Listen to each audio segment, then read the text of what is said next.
একজন মুদি দোকানদার ভ্রাম্যমাণ,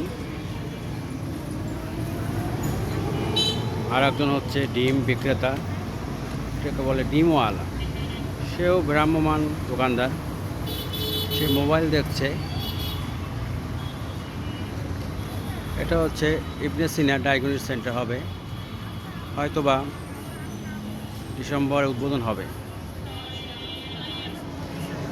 এটা হচ্ছে নবগ্রাম রোড, অক্সফোর্ড মিশন রোডের সম্মুখে।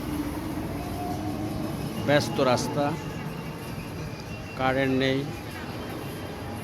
ঘন ঘন কারেন্ট চলে যাচ্ছে বরিশালে। মানুষ গরমে অসুস্থ।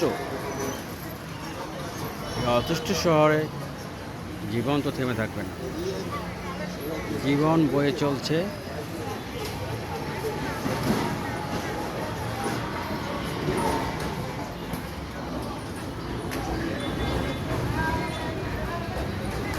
এই গরমে আপনারা কেমন আছেন মতামত জানাবেন ইনবক্সে।